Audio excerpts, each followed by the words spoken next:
지금 이 순간 세상의 소음은 잠시 내려놓고 글자들이 자아내는 희미한 불빛과 함께 느리게 시간을 음미해 보세요. 오늘 여러분과 나눌 이야기는 바로 이것입니다.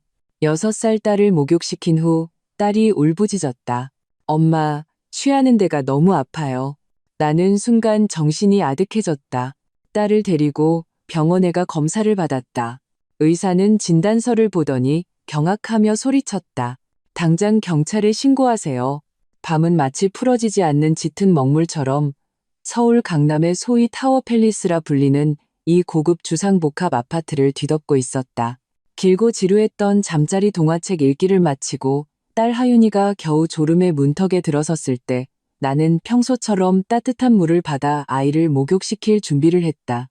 목욕을 마치고 뽀송뽀송하게 이불 속에 넣어주려던 참이었다. 욕실은 수증기로 뿌옇게 흐려졌고 따뜻한 노란 불빛 아래 하윤이는 마치 행복한 아기 오리처럼 거품이 가득한 욕조에 앉아 있었다. 작은 손으로 물장구를 치며 까르르 웃는 소리가 울려 퍼졌다. 아이는 남편 박시준의 그 아름다운 큰 눈을 꼭 닮았다.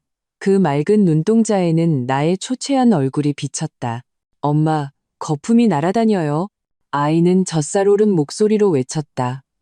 붉게 상기된 두 뺨은 이 차가운 집안에서 나의 유일한 온기였다. 나는 부드러운 미소를 지으며 부드러운 샤워볼을 집어들었다. 아이의 오동통한 팔과 등을 꼼꼼하게 닦아주었다. 회사를 그만두고 전업주부가 된 3년 동안 나의 모든 에너지와 마음은 이 집, 특히 하윤이에게 쏠려 있었다.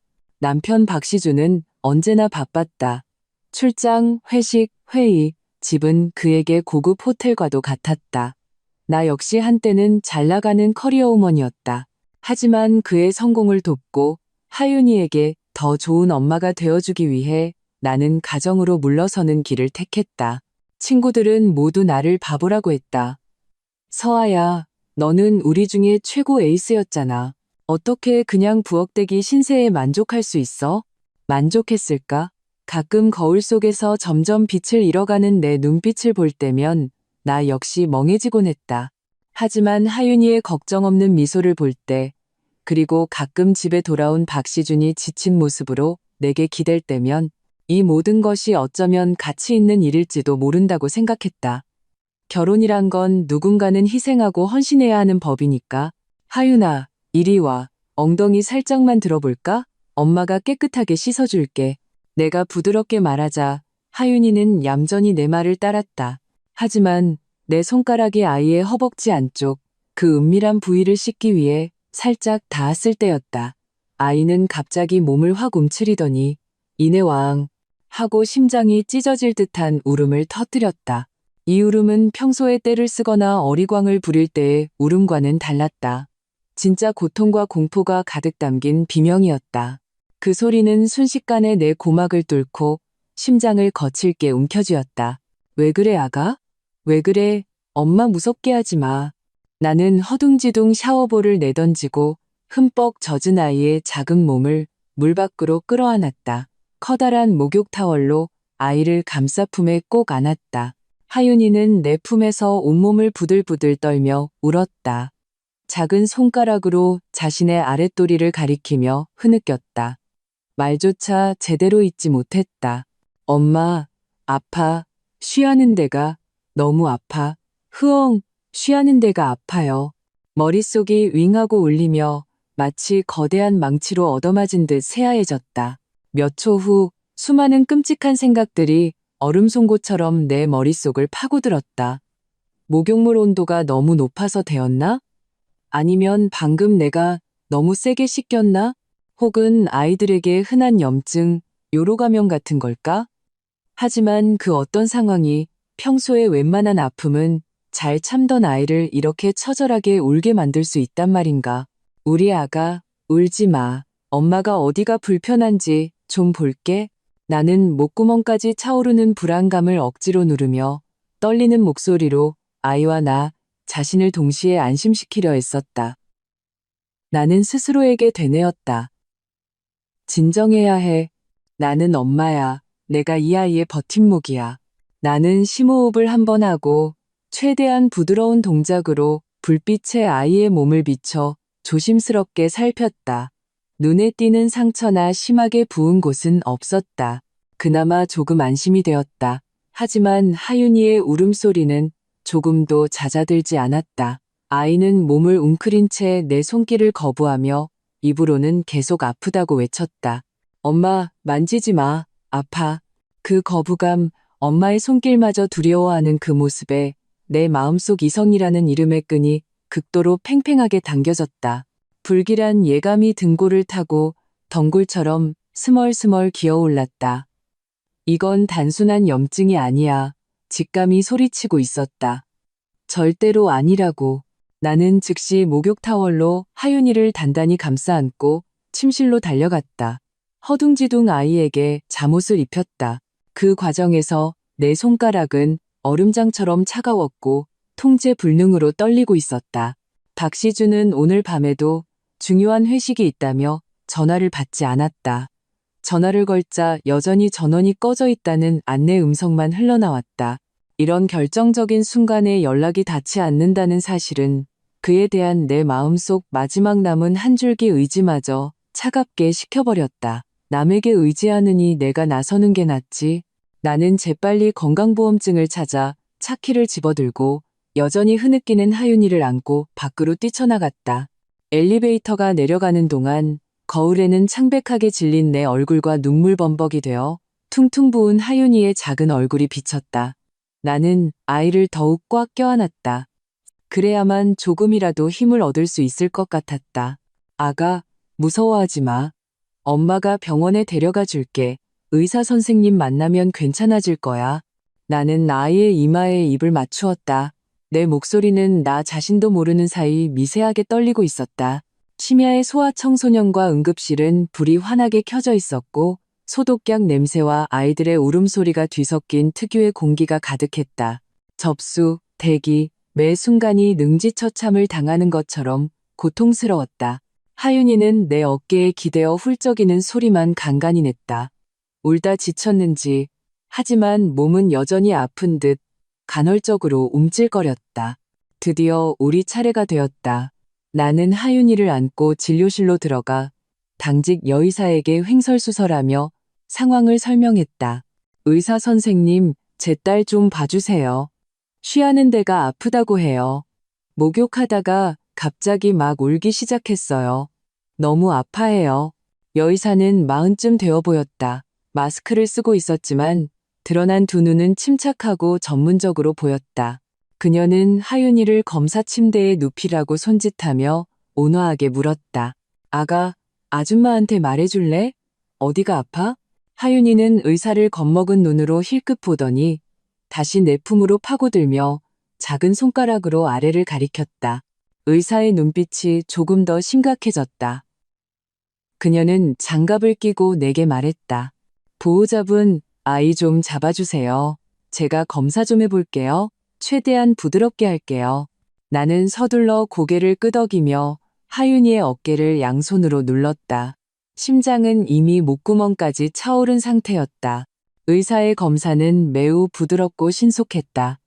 하지만 그녀의 시선이 그곳에 닿는 순간 나는 그녀의 몸이 굳어지는 것을 똑똑히 느꼈다. 마스크에 가려 표정 전체를 볼 수는 없었지만 드러난 두 눈의 동공이 순간적으로 급격히 수축했다. 그 안에는 믿을 수 없다는 충격과 심지어는 일말의 분노까지 담겨 있었다. 왜 그러지? 도대체 무슨 일이지? 내 심장은 끝없는 심연으로 추락하는 듯했다. 검사는 30초도 채 걸리지 않았다. 의사는 몸을 일으켜 장갑을 벗었다. 하지만 그 동작은 아까처럼 유연하지 않고 억눌린 다급함이 묻어 있었다. 그녀는 내게 먼저 말을 거는 대신 컴퓨터로 획 돌아서서 미친 듯이 키보드를 두드려 검사지를 출력했다. 지금 바로 아이 데리고 소변 검사하시고 산부인과 분비물 검사도 추가로 받으세요. 그녀의 목소리는 비정상적으로 긴장되어 있었고 심지어 날카롭게 들렸다. 산부인과 분비물이요? 6살 여자아이인데요. 나는 정신이 멍해져 내가 잘못 들었나 싶었다. 선생님, 뭔가 착오가 있으신 거 아니에요? 제 딸은 이제 겨우 6살이에요. 빨리 가세요. 의사는 내 말을 매섭게 끊었다. 그녀의 눈빛은 칼날처럼 날카롭게 나를 꿰뚫었다. 그녀는 목소리를 낮췄지만 한 글자 한 글자가 천둥처럼 내 귓가에 터져 나왔다. 검사 결과 나오면 즉시 저한테 가져오세요. 기억하세요. 즉시요. 그리고 그녀는 잠시 말을 멈추고 주위를 둘러보았다.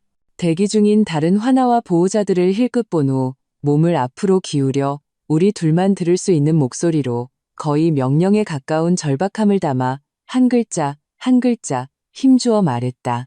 당장 경찰에 신고하세요. 윙. 내 뇌는 완전히 정지했다. 주위의 모든 소리, 아이들의 울음소리, 부모들의 달래는 소리, 기계의 삑삑거리는 소리가 순식간에 사라졌다. 세상은 진공 상태처럼 고요해졌다. 나는 그저 의사의 입술이 움직이는 것만 볼 수 있었다. 그 세 단어는 독을 바른 얼음 송곳처럼 내 고막을 파고들어 두개골을 관통하고 내 영혼을 그 자리에 못 박아 버렸다. 경찰에 신고하라고? 왜? 내 딸은 그저 아프다고 했을 뿐인데 왜 경찰에 신고해야 한단 말인가? 나는 무의식적으로 품에 안은 하윤이를 더 꽉 껴안았다. 아이는 의사의 엄한 말투에 겁을 먹었는지 다시 작게 울기 시작했다. 따뜻한 눈물이 내 목덜미에 떨어졌지만 나는 뼛속까지 시린 한기를 느꼈다. 나는 천진난만하지만 고통과 눈물로 얼룩진 딸의 작은 얼굴을 내려다보고 다시 충격과 분노, 그리고 긴박함으로 가득 찬 의사의 얼굴을 보았다. 희미하지만 너무나 끔찍한 추측이 마치 지옥에서 뻗어나온 귀신의 손처럼 갑자기 내 목을 졸랐다. 아니야. 불가능해. 절대로 그럴 리 없어. 온몸이 얼음장처럼 차가워지고 피가 순간적으로 얼어붙는 것 같았다. 입을 열었지만 아무 소리도 나오지 않았다. 거대한 공포와 황당함이 나를 집어삼켰다. 차례. 신고하라니요? 내 목소리는 사포로 문지르는 것처럼 건조했고 거의 소리가 되지 않았다. 그 두 단어는 너무나 무겁고 황당해서 마치 불에 달군 낙인처럼 내 영혼을 지지며 경련하게 했다. 나는 의사를 뚫어져라 쳐다보며 그녀의 눈에서 실수했어요 라거나 농담이에요 라는 흔적을 찾으려 애썼다. 하지만 없었다. 오직 심각함과 긴박함, 그리고 쉽게 눈치챌 수 없는 연민의 빛만이 존재했다. 그 연민은 독을 바른 바늘처럼 내 마음 가장 연약한 곳을 흔연히 찔렀다. 네, 신고하세요. 지금 당장이요. 여의사의 말투는 단호했고 의심의 여지가 없었다. 그녀는 심지어 재빨리 쪽지를 써서 내 손에 쥐어주었다. 거기에는 이름과 전화번호가 적혀 있었다. 이 김철민 형사님을 찾아가세요. 제가 이 선생이 찾아가라고 했다고 말씀하세요. 그분은 이런 종류의 사건을 담당하십니다. 어서 가세요. 검사도 해야 하지만 신고는 미룰 수 없습니다. 이런 종류의 사건, 어떤 종류의 사건이란 말인가. 나는 품 안에서 부들부들 떨며 작게 흐느끼는 하윤이를 내려다보았다. 아이의 맑은 눈동자는 고통과 막막함으로 가득 차 주위에서 무슨 일이 일어나는지 전혀 이해하지 못하는 듯했다. 내 딸, 내가 보석처럼 여기고 목숨 바쳐 지켜온 내 딸, 이런 종류의 사건이라니. 그 몇 글자는 마치 더러운 손처럼 아이를 어떤 어두운 심연으로 억지로 끌고 들어가려는 것만 같았다. 안 돼. 절대로 허락할 수 없어. 공포와 분노, 그리고 모성애가 뒤섞인 거대한 힘이 처음의 충격과 경직을 단숨에 무너뜨렸다. 나는 마치 새끼를 지키는 어미 짐승처럼 경계하며 사방을 둘러보았다. 어둠 속에 보이지 않는 적이 숨어 있는 것만 같았다. 이 선생님, 나는 심호흡하며 억지로 침착하려 애썼다. 하지만 목소리는 여전히 떨렸다. 저에게 말씀해 주실 수 있나요? 뭘 의심하시는 건가요? 제 딸은 대체 무슨 일을 겪은 거죠? 아직 어린애일 뿐이에요. 이 선생님은 진료실 밖에서 대기하는 사람들을 힐끗 보더니 나를 비교적 조용한 구석으로 끌고 갔다. 목소리를 낮추고 아주 빠른 속도로 말했다. 제 의학적 소견으로는 성폭행으로 인한 외음부 손상이 강력하게 의심됩니다. 그리고 아마 한 번이 아닐 가능성이 높습니다. 성폭행. 이 두 글자는 마치 두 개의 거대한 폭탄처럼 내 머릿속에서 폭발했다. 세상이 순간적으로 빙글빙글 돌고 발밑의 바닥이 사라지는 것 같았다. 나는 끝없는 심연으로 추락했다. 윙하는 이명 소리가 날카롭게 울리며 모든 잡음을 덮어버렸다. 속이 울렁거려 당장이라도 토할 것 같았다. 성폭행이라니. 내 하윤이는 이제 겨우 6살인데 불가능해. 절대로 그럴 리 없어. 나는 매일 아이를 유치원에 데려다주고 데려온다. 아이는 거의 내 시야 안에 있었다. 집을 제외하고는. 집, 박시준. 아니야. 이 생각이 떠오르자마자 나는 더 강한 힘으로 그 생각을 억눌렀다. 그는 하윤이의 친아빠다. 비록 함께하는 시간은 적었지만 집에 올 때마다 하윤이를 목에 태워주고 가장 좋은 장난감을 사주었다. 잠자리 동화는 서툴게 읽어주었지만 그 눈빛에 담긴 사랑은 거짓이 아니었다. 그가 어떻게 딸을 해치는 그런 짓을 할 수 있단 말인가? 분명히 뭔가 잘못된 거야. 하윤이가 유치원에서 부딪혔거나 아니면 다른 원인으로 심한 염증이 생긴 걸 거야. 그래, 분명히 그럴 거야. 선생님, 혹시 착각하신 건 아닐까요? 심한 감염이나 알레르기일 수도 있지 않나요?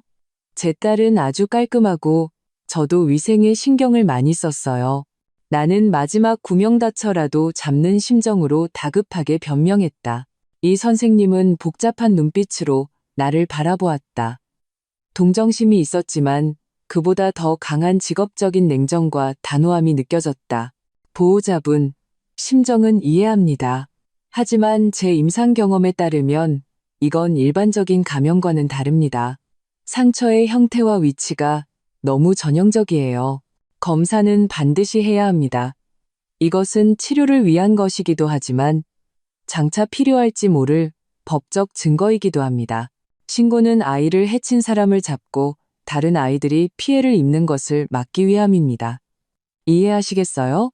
법적 증거, 아이를 해친 사람을 잡기 위해 모든 단어가 채찍이 되어 나를 때렸다. 나는 이 선생님의 말이 옳다는 것을 알았다. 엄마로서 나는 진실을 알아야만 했다. 내 아이를 지켜야만 했다. 하지만 그 진실이 가리키는 방향은 나를 공포에 떨게 했다. 제가 먼저 아이 데리고 검사부터 받을게요.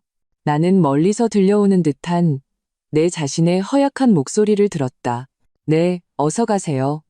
소변 검사랑 분비물 검사, 결과 나오면 바로 저에게 가져오세요. 신고하는 일 한시도 미루지 마시고요. 이 선생님은 다시 한번 강조했다. 나는 하윤이를 안고 휘청거리는 걸음으로 진료실을 나섰다. 한 걸음 한 걸음이 솜위를 걷는 것 같기도 하고 칼날 위를 걷는 것 같기도 했다.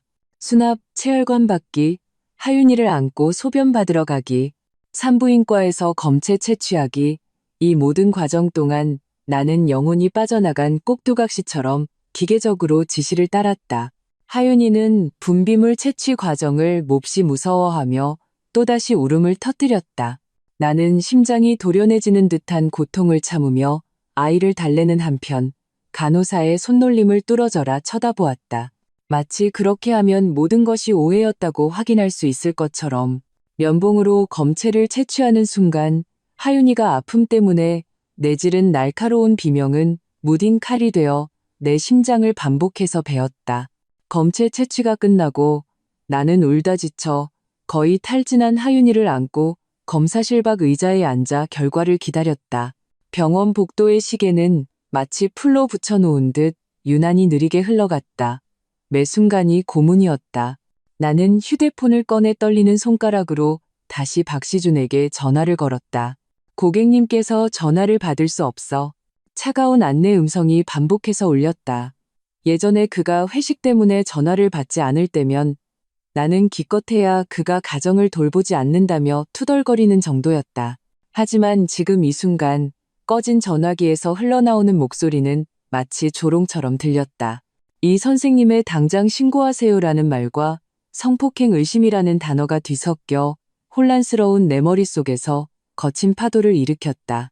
그동안 무심코 지나쳤던 수많은 디테일들이 지금 이 순간 밀물처럼 밀려왔다. 지난 반년 동안 박시준의 출장은 유난히 잦았고 시점도 묘했다. 주말일 때도 있었고 하윤이가 방학이라 집에 있는 날일 때도 있었다. 가끔 일찍 퇴근한 날에는 하윤이에게 유별나게 다정하게 굴다가도 어떤 때는 이유 없이 아이에게 짜증을 냈다. 심지어 내가 보지 않는 곳에서 나는 그가 하윤이를 바라보던 그 눈빛을 언뜻 본 것 같았다. 그 눈빛? 당시에는 그가 일이 너무 힘들어 그러려니 했지만 지금 돌이켜보면 어딘가 불안하고 복잡한 감정이 섞여 있었다. 그리고 하윤이도 최근 몇 달간 확실히 변했다. 가끔 한밤중에 경기를 일으키며 깨어나 악몽을 꿨다고 울었지만 무슨 꿈을 꿨는지는 설명하지 못했다. 나에게 더 집착하게 되었고 특히 박시준과 단둘이 있는 것을 거부했다. 예전에는 아빠를 무척 좋아했었는데 나는 아이가 커가면서 반항기가 시작되었거나 아빠가 함께하는 시간이 적어 서먹해졌다고만 생각했다. 업무 스트레스, 아이의 성장 과정이라는 이유로 가볍게 넘겼던 이 모든 단서들이 지금은 하나로 엮여 나를 질식시킬 듯한 어둡고 거대한 그물처럼 다가왔다. 아니야. 그럴 리 없어. 박시준은 고등교육을 받은 사람이고 남들 눈에는 엘리트이자 모범적인 남편, 그리고 아버지다. 그가 어떻게 그런 짐승만도 못한 짓을 할 수 있겠는가. 이건 분명 우연의 일치야. 내가 너무 예민하게 생각하는 거야. 의사가 오진한 거야. 나는 마음속으로 미친 듯이 부정하며 박시준을 위해 그리고 내가 스스로 구축한 완벽해 보이는 가정을 위해 온갖 변명을 찾아 헤맸다. 만약 의심이 사실이라면 그것은 하윤이가 돌이킬 수 없는 상처를 입었다는 것뿐만 아니라 내가 지난 몇 년간 바친 모든 헌신과 신뢰가 전부 거대한 농담거리가 되었다는 것을 의미했다. 내 결혼, 내 가정은 뿌리부터 썩어 문드러졌다는 뜻이었다. 그 가능성이 주는 파괴적인 느낌은 나를 거의 무너뜨릴 뻔했다. 바로 그때 검사실 창구에서 하윤이의 이름을 불렀다. 나는 정신을 번쩍 차리고 거의 창구로 달려가다시피 했다. 떨리는 손으로 그 가볍지만 천근만근처럼 무거운 검사 결과지 몇 장을 받아들었다. 소변 검사 결과에는 잠혈과 소량의 백혈구가 보인다고 적혀 있었다. 그리고 그 산부인과 분비물 검사 결과지.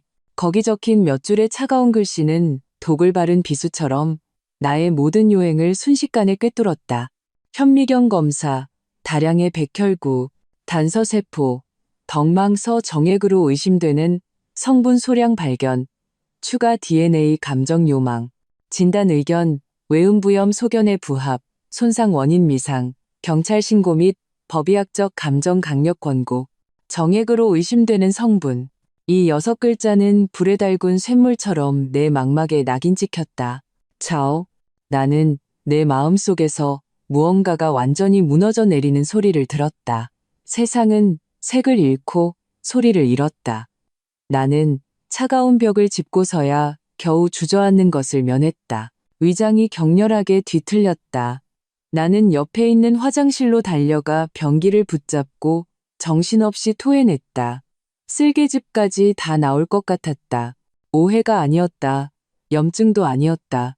이 선생님의 의심은 이 하얀 종이 위에 검은 글씨로 잔인하게 증명되었다. 내 딸, 내 6살짜리 천사, 정말로 성폭행을 당한 것이다.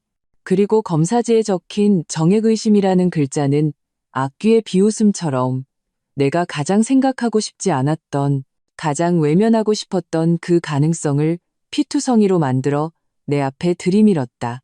가정 내 범죄, 면식범 소행. 뉴스에서나 보던 그 단어들이 지금은 가장 날카로운 얼음송곳이 되어 나를 찔렀다. 나는 찬물로 미친 듯이 얼굴을 씻었다. 거울에 비친 창백한 얼굴에 절망적인 눈빛을 한 마치 귀신 같은 내 모습을 보았다. 뒤늦게 눈물이 걷잡을 수 없이 터져나왔다. 슬픔이 아니었다. 하늘을 찌를 듯한 분노와 파괴적인 증오였다. 누구야? 도대체 누구야? 만약 박시준이라면 맹세컨대 나는 그를 지옥으로 떨어뜨릴 것이다. 나는 눈물을 닦았다. 슬픔을 닦아낸 것이 아니라 마지막 남은 한 조각의 연약함을 지워버린 것이다. 나는 화장실을 걸어 나왔다. 눈빛에는 오직 얼음처럼 차가운 결의만이 남아있었다.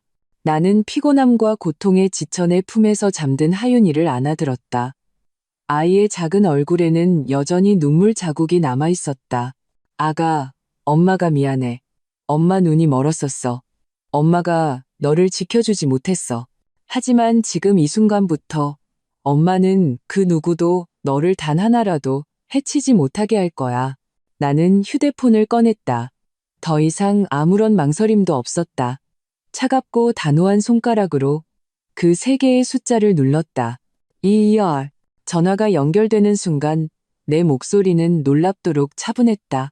하지만 그 안에는 지옥과도 같은 증오가 담겨 있었다. 네, 112입니다. 신고하려고요. 제 딸이 성폭행을 당한 것 같습니다. 신고 전화를 끊고 나는 하윤이를 안고 그 몇 장의 판결문 같은 검사 결과지를 든 채 이 선생님의 진료실로 한 걸음 한 걸음 걸어갔다. 내딛는 걸음마다 원수의 뼈를 밟고 가는 것 같았다. 잠든 하윤이를 안고 그 얇지만 천근만근 무거운 검사 결과지를 든 채 나는 이 선생님의 진료실로 향했다. 복도의 불빛은 눈이 시리도록 하얗게 빛나며 핏기 하나 없는 내 얼굴과 품에 안긴 아이의 평온하지만 눈물 자국이 남은 잠든 얼굴을 비췄다. 한 걸음 한 걸음이 불에 달군 쇠판을 밟는 것 같았다. 발바닥에서부터 온몸으로 퍼지는 것은 모든 것을 불태워버릴 듯한 분노와 뼛속까지 시린 증오였다. 이 선생님은 내 손에 들린 검사 결과지를 보고 눈빛이 어두워지며 말없이 한숨을 쉬었다.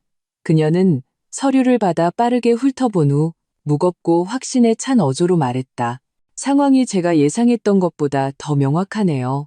경찰에는 연락했나요? 네, 신고했어요. 내 목소리는 얼어붙은 호수 표면처럼 이상할 정도로 평온했다. 하지만 그 아래에는 사람을 집어삼킬 듯한 압류가 흐르고 있었다. 곧 도착할 겁니다. 좋아요. 이 선생님은 고개를 끄덕이고 진료실 안쪽에 검사 침대를 가리켰다. 아이는 여기서 잠시 쉬게 하세요. 경찰이 오면 조사를 해야 할 수도 있고 법의학자가 와서 더 자세한 감정을 해야 할 수도 있습니다. 그녀는 완곡하게 말했지만 우리 둘 다 그 의미를 알고 있었다. 그것은 더 전면적이고 더 상처가 될 수 있는 검사를 의미했다. 증거를 확보하고 그 짐승을 법의 심판대에 세우기 위한 절차였다. 나는 하윤이를 조심스럽게 검사 침대에 눕히고 작은 담요를 덮어주었다. 잠든 와중에도 고통스러운 듯 미간을 찌푸리는 아이를 보자 내 심장은 수많은 미세한 바늘에 반복해서 찔리는 것 같았다. 나는 몸을 숙여 아이의 이마에 부드럽지만 우비히 단호한 입맞춤을 남겼다. 아가, 푹 자. 엄마가 여기 있을게. 이제부터 엄마가 너의 갑옷이고 너의 칼이 되어줄게. 약 20분 후 사복 차림의 경찰 2명이 진료실로 들어왔다. 앞장선 중년 남성은 키가 크고 강인한 인상의 독수리처럼 날카로운 눈빛을 하고 있었다. 그는 신분증을 제시했다. 안녕하십니까. 서울지방경찰청 형사과 소속 김철민 형사입니다. 이쪽은 제 동료 이순경입니다. 신고하신 분이 맞으신가요? 네, 맞습니다. 김 형사님, 나는 앞으로 나서서 목욕할 때 딸이 울부짖었던 상황, 이 선생님의 초기 진단, 그리고 그 결정적인 검사 결과지까지 상황을 빠르고 명확하게 설명했다. 내 설명은 논리정연했고 감정적인 호소보다는 얼음처럼 차가운 사실만을 담고 있었다. 김 형사님은 귀에 깊게 들으며 미간을 점점 더 좁혔다. 그는 검사 결과지를 받아보고는 눈빛이 극도로 심각해졌다. 그는 다시 이 선생님에게 전문적인 소견을 확인했다. 윤서아 씨, 심정은 충분히 이해합니다. 김 형사님의 목소리는 침착했고 사람을 안심시키는 힘이 있었다. 지금 가장 시급한 것은 증거를 확보하고 아이의 안전과 후속 치료를 보장하는 것입니다. 즉시 법의학자를 불러 상해 감정을 진행해야 합니다. 보호자분의 동의와 서명이 필요합니다. 동시에 수사를 위해 아이가 최근에 어떤 사람들과 접촉했는지, 특히 남성들과의 접촉에 대해 자세히 기억해내 주셔야 합니다. 남성, 그 2글자는 2개의 강철 바늘이 되어 다시 한번 내 심장을狠狠히 찔렀다.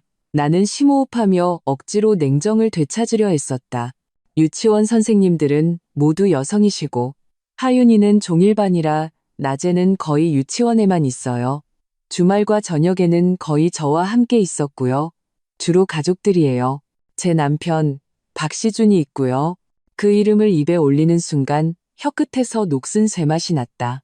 그리고 일주일에 3번 청소하러 오시는 가사도우미 아주머니가 계신데 여자분이세요. 하윤이가 지난 주말에는 시댁에 갔었어요. 그때 시아버님과 남편의 남동생, 그러니까 시동생도 함께 있었어요. 나는 최대한 객관적으로 접촉 가능성이 있는 모든 남성을 열거했다. 하지만 이름 하나하나를 뱉을 때마다 내 심장에 칼이 그어지는 것 같았다. 남편, 시아버지, 시동생.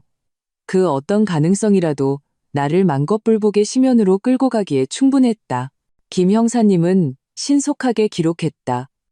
남편분은 지금 어디에 있습니까? 오늘 밤 회식이 있다고 했습니다. 휴대폰은 꺼져 있고요.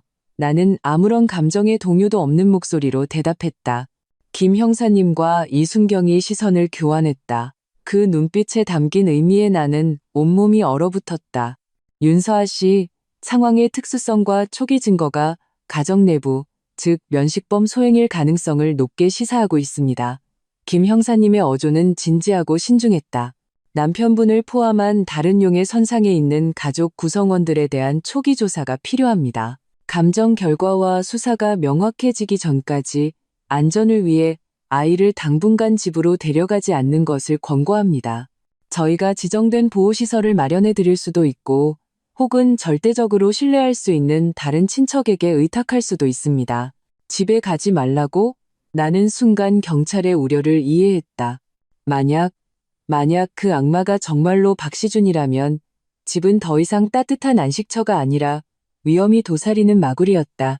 하지만 낯선 보호소나 친척에게 의탁한다니. 내 부모님은 일찍 돌아가셨고 가까운 친척들은 모두 지방에 살았다. 시댁은 용의자가 배제되지 않은 상황에서 어떻게 하윤이를 그곳에 보낼 수 있겠는가. 결연한 힘이 내 마음 깊은 곳에서 솟아올랐다. 아닙니다, 형사님. 저희는 집으로 가겠습니다. 나는 고개를 들고 그의 눈을 똑바로 쳐다보았다. 어떤 망설임이나 흔들림도 없었다. 김 형사님과 이순경은 잠시 놀란 듯했다. 내 결정이 그들의 예상을 벗어난 것이 분명했다. 윤서아 씨, 위험할 수 있습니다. 이순경이 참지 못하고 말했다. 위험하다는 거 압니다. 나는 그의 말을 끊었다. 목소리는 높지 않았지만 거부할 수 없는 단호함이 깃들어 있었다. 하지만 바로 그 위험 때문에 저는 반드시 돌아가야 합니다. 그곳은 제 집이고 제 딸의 집입니다. 도망병처럼 숨을 수는 없어요. 저는 진실을 알아야 합니다. 지금, 당장이요. 만약 정말 그 사람이라면 그 사람이라는 단어를 언급할 때 나는 거의 이를 악물었다. 저는 그가 체포되는 것을 제 눈으로 직접 봐야 합니다. 그리고 집에 돌아가야만 존재할지도 모르는 다른 증거들을 찾을 수 있습니다. 내 눈빛은 거의 광기에 가까운 불꽃으로 타오르고 있었다. 그것은 영린을 건드린 어미짐승이 적과 함께 죽을 각오를 다지는 결연함이었다. 도망치는 건 문제를 해결해주지 않아요. 그저 내 딸을 해친 그 인간에게 증거를 인멸하고 도망칠 기회를 줄 뿐입니다. 저는 돌아가서 그를 안심시키고 관찰하고 심지어는 유인해서 꼬리를 잡게 만들어야 합니다. 김 형사님은 나를 깊이 들여다보았다. 내 눈에서 무언가를 읽어낸 듯했다. 그는 잠시 생각에 잠기더니 고개를 끄덕였다. 좋습니다. 그 결정을 존중하겠습니다. 하지만 당신과 아이의 안전을 위해 몇 가지 조치를 취하겠습니다. 이순경 즉시 과학수사팀에 연락해서 윤서아 씨 자택에 대해 그는 잠시 말을 멈추고 더 완곡한 표현을 썼다. 필요한 현장 감식을 준비하라고 해. 동시에 인근에 사복 경찰을 배치해서 잠복 근무하도록 조치해. 윤서아 씨, 이건 제 개인 연락처입니다. 24시간 켜져 있으니 무슨 일이든 즉시 연락 주십시오. 법의학적 감정과 저희 수사의 명확한 방향이 잡히기 전까지 부디 냉정을 유지하고 경거망동하지 마십시오. 상대방이 궁지에 몰려 당신과 아이에게 2차 가해를 하는 것을 막아야 합니다. 알겠습니다. 나는 전화번호가 적힌 쪽지를 받아 손에 꽉 쥐었다. 손톱이 거의 살을 파고들 것 같았다. 냉정. 나는 지금 무서울 정도로 냉정했다. 모든 슬픔과 당황스러움은 검사 결과지에서 정액 의심이라는 글자를 본 순간 하늘을 뒤덮는 증오와 복수의 결의로 변해 있었다. 곧 법의학자가 병원에 도착했다. 여경 한 명과 이 선생님이 동석한 가운데 잠든 하윤이를 대상으로 지극히 세밀하지만 의심의 여지 없이 또 다른 고통과 굴욕을 안겨줄 전면적인 검사가 이루어졌다. 나는 검사실 밖에 서서 차가운 벽에 등을 기댄 채 안에서 간간히 들려오는 기계 소리와 하윤이가 잠결에 불편한 듯 내는 끙끙거리는 소리를 들었다. 심장에서 피가 뚝뚝 떨어지는 것 같았다. 매 순간이 고문이었다. 하지만 나는 입술을 꽉 깨물고 눈물을 흘리지도 무너지지도 않았다. 눈물은 약자의 무기다. 지금 내게 필요한 것은 강철 같은 의지였다. 검사는 거의 1시간 동안 계속되었다. 법의학자는 무거운 표정으로 나와 김 형사님에게 낮은 목소리로 몇 마디를 전했다. 김 형사님의 얼굴은 더욱 굳어졌다. 그는 내게 다가와 닝종한 어조로 말했다. 윤서아 씨, 1차 법의학적 감정 결과는 이 선생님의 판단을 뒷받침하고 있습니다. 그리고 더 많은 오래된 상처의 흔적들이 발견되었습니다. 상황이 매우 심각합니다. 저희는 정식으로 사건을 입건하고 즉시 수사에 착수하겠습니다. 오래된 상처, 더 많은 흔적들, 이 몇 마디는 거대한 망치가 되어 박시준을 변호하려 했던 내 마음속 마지막 희미한 희망마저 산산조각 냈다. 한 번이 아니었다. 내 하윤이는 내가 전혀 눈치채지 못했던 어둠 속에서 한 번이 넘는 치매를 당해왔던 것이다. 박시준, 이 짐승 같은 놈, 사람의 탈을 쓴 악마. 나는 온몸을 격렬하게 떨기 시작했다. 두려워서가 아니었다. 극한의 분노 때문이었다. 온몸에 힘을 다해야만 당장 집으로 달려가 칼을 들고 그 남자를 난도질하고 싶은 충동을 억누를 수 있었다. 알겠습니다. 감사합니다. 나는 이새로 이 말을 겨우 내뱉고 검사실로 들어가 검사 때문에 지쳐 다시 깊이 잠든 하윤이를 조심스럽게 안아들었다. 아이의 작은 얼굴은 창백했고 잠든 와중에도 예전의 홍조와 생기를 잃어버린 모습이었다. 나는 마치 깨지기 쉬운 희대의 보물을 안고 있는 것처럼 아이를 안고 한 걸음 한 걸음 병원을 나섰다. 밤하늘은 여전히 칠흑 같았지만 나의 세계는 이미 완전히 뒤집혀 있었다. 한때 집이었던 그곳은 이제 내 눈에는 내가 싸워 이겨야 할 수라장으로 변해 있었다. 김 형사님은 일반 번호판을 단 평범한 승용차 한 대를 마련해 우리를 집으로 데려다주며 안전에 유의하고 계속 연락을 유지하라고 거듭 당부했다. 차는 고요한 심야의 거리를 달렸다. 창밖에 네온사인이 반짝이며 이 도시의 허황된 번영을 그려내고 있었다. 나는 하윤이를 꼭 껴안고 얼음처럼 차가운 눈빛으로 앞을 응시했다. 머릿속에서는 집에 돌아간 후 박시준을 어떻게 대해야 할지 빠르게 계산하고 있었다. 아무것도 모르는 척해야 할까? 아니면 바로 탄파해야 할까? 모르는 척하면 그를 안심시켜 경찰이 몰래 수사하고 증거를 수집하기 용이할 것이다. 하지만 매 순간이 내게는 고문일 것이다. 바로 탄파하면 그가 경계심을 갖거나 도망칠 수도 있다. 하지만 적어도 딸을 위해 즉시 약간의 정이라도 되찾을 수 있을 것이다. 갈등, 분노, 고통, 결의, 온갖 감정이 내 가슴 속에서 격렬하게 충돌했다. 마침내 차가 우리 아파트 단지 아래에 섰다. 익숙했던 공동 현관문이 지금은 마치 괴물이 입을 벌린 톱니처럼 보였다. 나는 택시비를 지불하고 하윤이를 안고 심호흡을 했다. 표정을 최대한 평온하게 만들려고 노력했다. 적어도 방금 지옥에서 돌아온 사람처럼 보이지는 않아야 했다. 열쇠로 집 문을 열었다. 거실에는 어두컴컴한 스탠드 조명 하나만 켜져 있었다. 현관에는 박시준의 구두가 놓여 있었다. 그는 돌아와 있었다. 나는 슬리퍼로 갈아 신고 하윤이를 안고 곧장 아이 방으로 향했다. 아이를 조심스럽게 침대에 눕히고 이불을 덮어주었다. 그 모든 과정에서 내 동작은 더없이 부드러웠다. 마치 아이의 악몽을 깨울까 두려운 것처럼. 하윤이를 눕히고 아이 방문을 닫은 뒤 안방 쪽으로 몸을 돌렸다. 거실의 그림자 속에서 한 인형이 걸어 나왔다. 박시준이었다. 그는 편안한 실내복 차림에 머리는 조금 헝클어져 있었고 얼굴에는 약간의 술기운과 피곤함이 어려 있었다. 나를 보자 그는 안도의 한숨을 쉬는 듯했다. 말투는 평소처럼 마치 아주 걱정했다는 듯한 어조였다. 서아야, 어디 갔었어? 이렇게 늦게까지. 전화는 왜 안 받고. 하윤이 무슨 일 있어? 어디 아파? 그는 너무나 자연스럽고 너무나 순진무구하게 행동했다. 마치 아내와 딸을 걱정하는 평범한 남편이자 아버지인 것처럼. 예전 같았으면 나는 그의 이런 모습에 속았을지도 모른다. 심지어 늦게 돌아와 그를 걱정시킨 것에 대해 미안함을 느꼈을지도 모른다. 하지만 지금 그의 위선적인 얼굴을 보고 그의 거짓된 걱정을 듣자 속이 울렁거려 토할 것만 같았다. 나는 당장 달려들어 그의 얼굴을 갈기갈기 찢어버리고 싶은 충동을 필사적으로 억눌렀다. 손톱이 손바닥을 깊이 파고들었다. 그 고통으로 마지막 남은 한 줄기 이성을 유지했다. 당황하면 안 돼. 흐트러지면 안 돼. 그를 단죄할 확실한 증거를 잡기 전까지 섣불리 움직여선 안 돼. 나는 고개를 들어 그의 시선을 마주했다. 내 목소리가 뼛속 깊은 증오가 아닌 그저 피곤함으로 들리도록 애썼다. 하윤이가 열이 좀 있어서 병원에 다녀왔어. 별일 아니래. 감기 기운이 좀 있나 봐. 휴대폰은 무음으로 해놔서 못 들었어. 나는 말하면서 그의 표정을 자세히 관찰했다.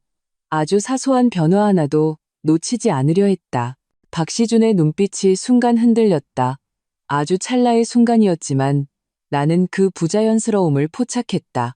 이야기의 반복된 부분은 원본의 구조를 따르며 이후 새로운 전개로 이어집니다. USB 메모리. 나는 수아의 마음을 다잡고 말했다. 파일. 집에 파일은 몇 개 없었어. 상상했던 동영상이나 사진 같은 건 없었고 이상한 이름의 텍스트 파일과 로그 파일 몇 개뿐이었어. 수아는 그중 러그1이라는 이름의 파일을 열었다. 안에는 복잡한 코드와 타임스탬프가 가득했다. 어떤 장치의 작동 기록처럼 보였다. 수아는 미간을 찌푸리며 빠르게 훑어보았다. 이건 무슨 원격 감시 소프트웨어의 백엔드로그 같은데. 그녀는 중얼거리며 미친 듯이 마우스 휠을 굴렸다. 갑자기 그녀의 동작이 멈췄다. 그녀의 눈은 화면의 몇 줄 코드에 고정되었고 얼굴은 순식간에 종이처럼 새하얗게 변했다. 왜 그래? 나는 긴장하며 물었다. 수아는 즉시 대답하지 않고 다른 몇 개의 파일을 빠르게 더 열어보았다. 그녀의 호흡은 점점 가빠졌고 눈빛에는 극도의 분노와 일말의 공포가 가득 찼다. 그녀는 갑자기 고개를 돌려 내 팔을 붙잡았다. 충격으로 목소리가 뒤틀렸다. 서아야, 이 USB, 이건 그냥 평범한 저장 장치가 아니야. 이건 위장된 사물 인터넷, IoT, 게이트웨이의 로컬 로그 저장 장치야. 나는 무슨 말인지 전혀 알아들을 수 없었다. 그게 무슨 뜻이야? 무슨 뜻이냐면 수아의 목소리는 떨리고 있었다. 한 글자 한 글자가 망치가 되어 내 심장을 내리쳤다. 박시준이 이걸 통해서 내 집의 스마트 기기들을 원격으로 제어했을 가능성이 커. 그냥 카메라뿐만이 아니라 하윤이 방에 있는 그가 지난달에 막 사온 아이 수면 질량과 환경을 측정해준다는 최신형 스마트 수면등까지 포함해서 스마트 수면등. 나는 벼락을 맞은 듯했다. 그 귀여운 토끼 모양의 부드러운 빛을 내뿜던 그 수면등. 수아는 화면의 한 줄 코드를 가리켰다. 그녀의 목소리는 마치 지옥에서 들려오는 것 같았다. 로그를 보면 그 수면등에는 초소형 고화질 카메라와 그리고 미세분무 장치가 내장되어 있어. 심야에 원격으로 카메라를 활성화해서 녹화하고 정체불명의 안개를 분사한 기록이 여러 번 남아있어. 그 시간대가 하윤이가 악몽을 꾼 시간, 그리고 법의학자가 말한 오래된 상처가 생긴 시간과 거의 일치해. 나의 세계는 그 순간 완전히 무너져 내리고 산산조각 났다. 그리고 끝없는 어둠과 얼음 같은 증오에 삼켜졌다. 박시준, 너는 그저 딸을 성폭행한 짐승일 뿐만 아니라 이렇게 하이테크 기술까지 동원해서 이렇게 치밀하게 장기간에 걸쳐 원격으로 이제 겨우 6살인 내 친딸을 감시하고 침해해왔단 말인가. 이 악마, 2000번 만번 찢어 죽여도 시원찮을 악마 같은 놈. 목구멍으로 비릿한 것이 울컥 치밀어 올랐다. 나는 눈앞이 캄캄해지며 거의 기절할 뻔했다. 수아가 제때 나를 부축했다. 서아야, 정신 차려. 우리 이제 증거를 찾았어. 직접적인 영상은 아니지만 이 로그는 철저한 증거야. 이걸로 수색 영장이랑 체포 영장 신청할 수 있어. 수아의 목소리에는 울음이 섞여 있었지만 그보다 더 큰 것은 결연한 증오였다. 내가 바로 김 형사님한테 연락할게. 이번에는 절대로 용서받지 못하게 만들 거야. 나는 수아에게 기댄 채 온몸이 얼음장처럼 차가워졌다. 이를 악물어 딱딱 소리가 났지만 눈물은 한 방울도 흐르지 않았다. 체포. 수아의 로펌. 세상과 단절된 작은 회의실 안의 공기는 마치 무거운 얼음덩이가 된 것처럼 얼어붙어 숨쉬기조차 힘들게 억눌렀다. 컴퓨터 화면에 떠있는 그 차가운 코드와 로그들은 마치 독사들이 혀를 날름거리며 박시준의 그 끔찍한 죄악을 피투성이로 내 앞에 펼쳐놓는 것 같았다. 원격 제어, 스마트 수면 등 숨겨진 카메라, 정체불명의 분무, 모든 단어가 불에 달군 비수가 되어 이미 만신창이가 된 내 심장을 반복해서 헤집었다. 나는 그런 장면까지 상상할 수 있었다. 심야, 하윤이의 방에서 아이가 가장 좋아하던 그 부드러운 빛을 내뿜는 토끼 수면 등 그 안에 숨겨진 렌즈가 소리 없이 움직이며 아무런 방비 없이 잠든 아이의 얼굴을 기록한다. 그리고 어쩌면 아이를 더 깊은 잠에 빠뜨리거나 심지어 환각 효과가 있는 안개를 분사했을지도 모른다. 그리고 아빠라고 불리던 그 악마는 아마도 인터넷 저편에서 자신의 변태적인 욕망을 채우거나 더 끔찍한 폭력을 지시했을 것이다. 욱! 나는 더 이상 참지 못하고 허리를 숙여 격렬하게 헛구역질을 했다. 위는 텅 비어 있었고 시큼한 담즙만 나왔다. 식은땀이 순식간에 등을 적셨고 사진은 얼음처럼 차갑고 마비되었다. 서아야, 서아야, 정신 차려. 수아가 내 등을 세게 두드렸다. 그의 목소리도 떨리고 있었다. 울음과 하늘을 찌를 듯한 분노가 섞여 있었다. 이 짐승, 인간 쓰레기. 내가 반드시 죗값을 치르게 할 거야. 나는 책상을 붙잡고 겨우 몸을 일으켰다. 눈앞이 핑 돌았지만 극도로 차가운 증오가 마치 북극의 동토처럼 모든 슬픔과 메스꺼움을 빠르게 뒤덮었다. 눈물은 이미 말라버렸다. 남은 것은 오직 복수의 불꽃뿐이었다. 신고해. 지금, 당장. 나는 이새로 이 말을 겨우 뱉어냈다. 목소리는 쉬어 있었지만 거부할 수 없는 결의가 담겨 있었다. 수아는 힘주어 고개를 끄덕였다. 그의 눈빛은 칼집에서 막 뽑아낸 검처럼 날카로웠다. 그는 즉시 휴대폰을 들어 더 이상 중간인을 거치지 않고 직접 형사과 김철민 형사에게 전화를 걸고 스피커폰을 눌렀다. 네, 김 형사님, 최지수 변호사입니다. 그의 목소리는 변호사 특유의 냉정과 논리를 되찾았지만 말은 매우 빨랐다. 윤서아 씨 딸 박하윤 양 사건 관련해서 결정적인 새 증거를 찾았습니다. 사안이 극히 악질적입니다. 용의자 박시준이 첨단 기술을 이용해 장기간에 걸쳐 원격으로 유아를 성폭행하고 학대한 혐의가 있습니다. 전화기 저편의 김 형사님도 분명 충격을 받은 듯했다. 2초간의 침묵 후 목소리가 갑자기 엄숙해졌다. 최 변호사님, 확실합니까? 어떤 증거죠? 어디에 있습니까? 확실합니다. 증거는 사물 인터넷, IoT, 게이트웨이의 로컬 로그 저장 장치입니다. 안에는 용의자가 원격으로 아이 침실의 스마트 수면 등에 내장된 숨겨진 카메라와 분무 장치를 제어하여 불법 감시 및 정체불명의 가스를 분사한 것으로 보이는 작동 기록이 상세히 기록되어 있습니다. 로그의 시간대는 아이가 이상 증세를 보인 시점 및 법의학적으로 확인된 오래된 상처들과 고도로 일치합니다. 증거는 지금 제 로펌의 보안 회의실에 저와 당사자 윤서아 씨가 함께 확보하고 있습니다. 수아는 빠른 속도로 논리정연하게 핵심 정보를 전달했다. 스마트 수면 등 원격 제어. 김 형사님의 목소리에는 믿을 수 없다는 감정이 묻어났지만 그보다 더 큰 것은 닝종함이었다. 알겠습니다. 최 변호사님, 윤서아 씨, 부디 증거 원본을 잘 보관해 주십시오. 그 자리에 그대로 계시고 절대로 용의자를 자극하지 마십시오. 저는 즉시 상부에 보고하고 수색 영장과 체포 영장을 신청하겠습니다. 동시에 제가 직접 과학수사팀을 데리고 가장 빠른 속도로 변호사님 사무실로 가겠습니다. 저희가 도착하기 전까지 신변 안전을 확보해 주십시오. 알겠습니다. 기다리겠습니다. 수아는 전화를 끊고 나와 시선을 마주쳤다. 우리는 서로의 눈에서 같은 결의를 읽었다.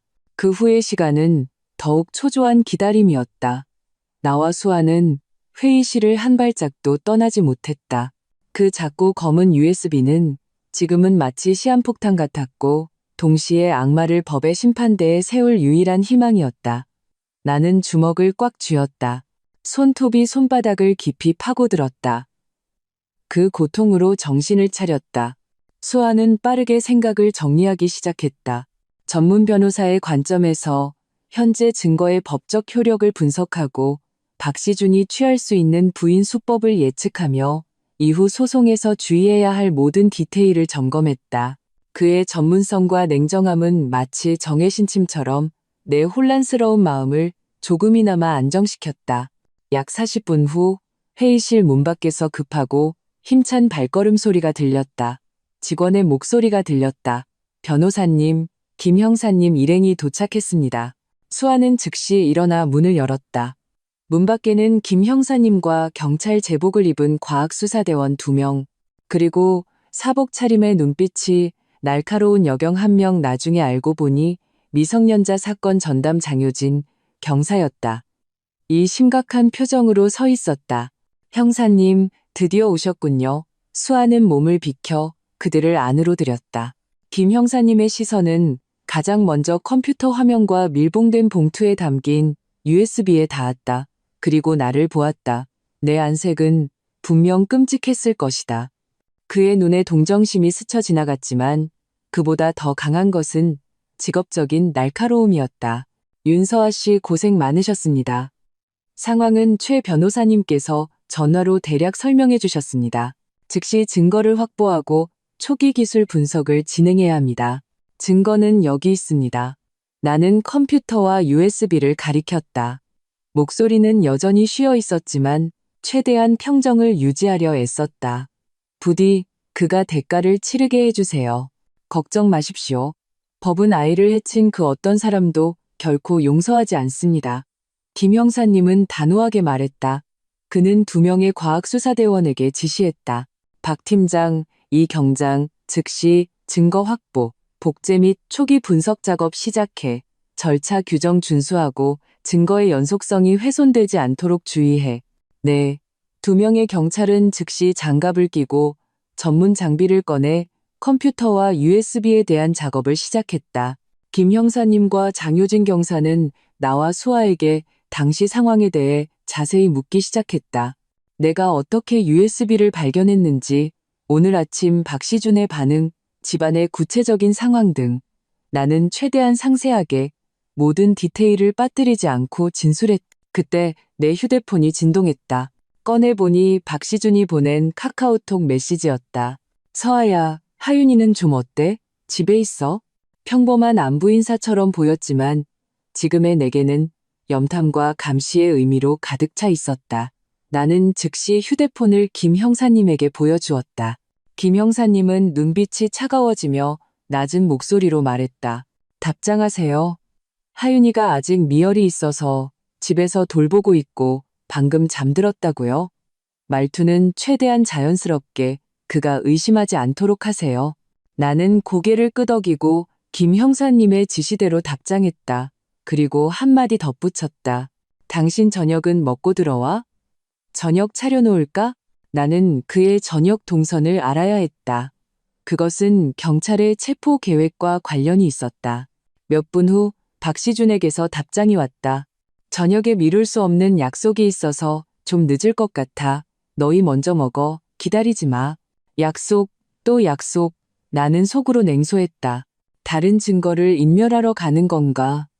아니면 그가 말하던 소위 백을 찾아가 비호를 요청하려는 건가? 나는 답장 내용을 김 형사님에게 알렸다.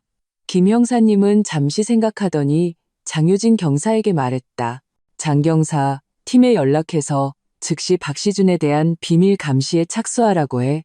오늘의 동선을 파악해. 동시에 수색영장과 체포영장 신청 최대한 서둘러야 해. 그가 저녁에 귀가할 때 혹은 도주하려는 기미가 보이면 즉시 체포를 실행한다. 네. 장 경사는 즉시 나가서 전화를 걸어 지시했다. 그때 과학수사대원 쪽에서 초기 결과가 나왔다. 형사님, 증거 확보 완료했습니다. 이 USB는 특정 모델의 IoT 게이트웨이 로컬로그 저장 장치가 맞습니다. 내부로그 기록을 초기 분석한 결과 내용은 최 변호사님이 설명한 것과 거의 일치합니다. 기록에 따르면 KDS룸, 라이즈 HT라는 이름의 스마트 기기가 지난 3개월 동안 20회 이상 심야의 원격으로 카메라와 분무 기능이 활성화된 기록이 있습니다. 매번 지속 시간은 몇 분에서 30분 사이입니다. 원격 제어 IP 주소를 초기 추적한 결과 몇몇 다른 공용 네트워크 노드를 경유했지만 마지막 유효 제어는 용의자 박시준의 사무실 고정 IP 주소에서 이루어졌습니다.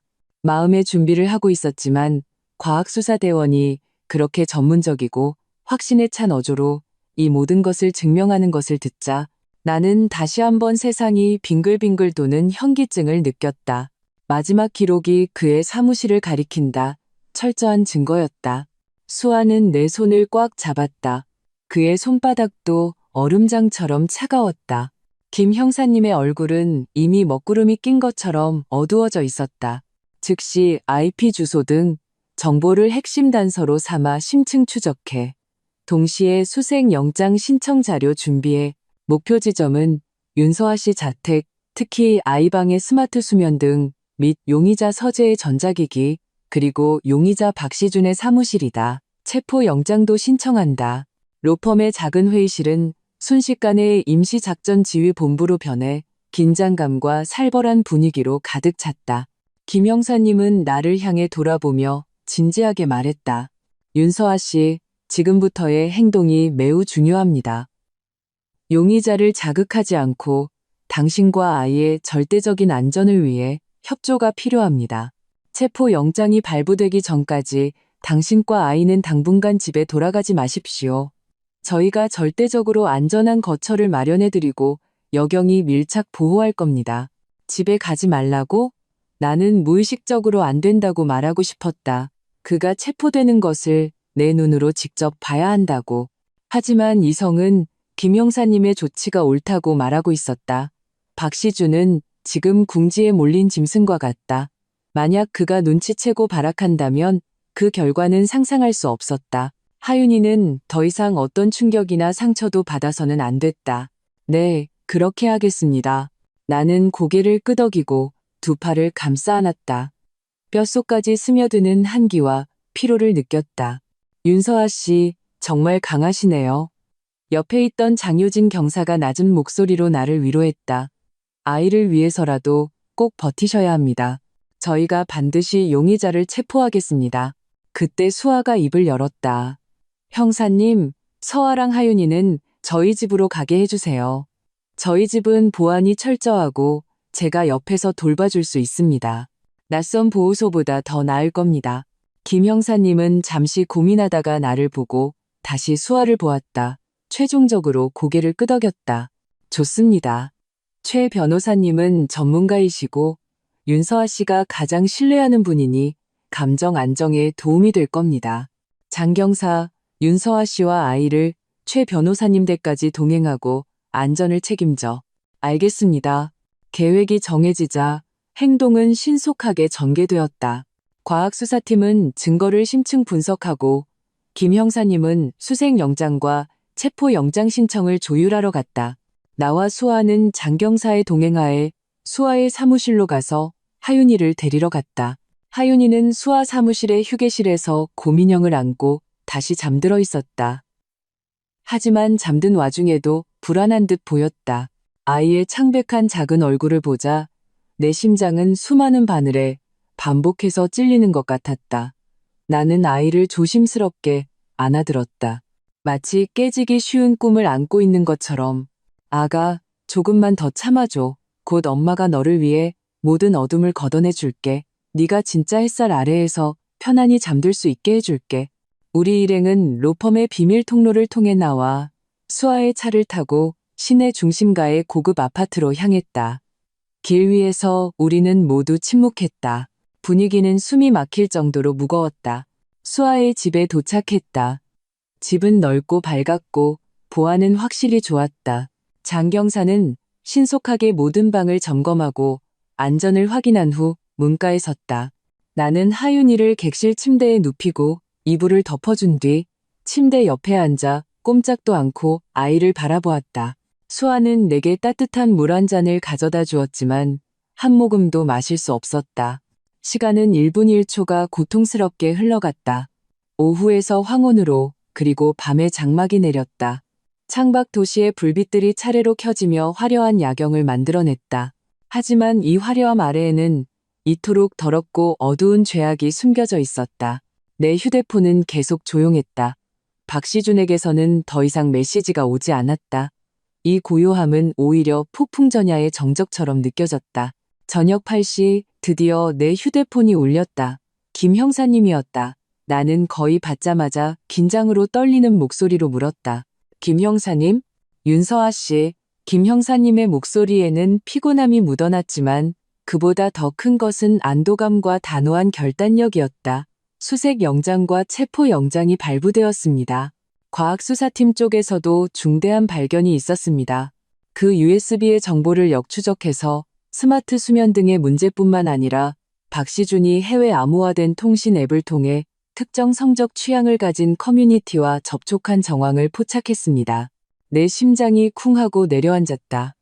특정 성적 취향 커뮤니티? 설마 그 혼자만이 아니란 말인가? 공범이 있다는 말인가? 김 형사님은 계속해서 말했다. 저희가 감시한 바에 따르면 박시준은 오늘 밤 약속이 있지만 10시쯤 귀가할 것으로 예상됩니다.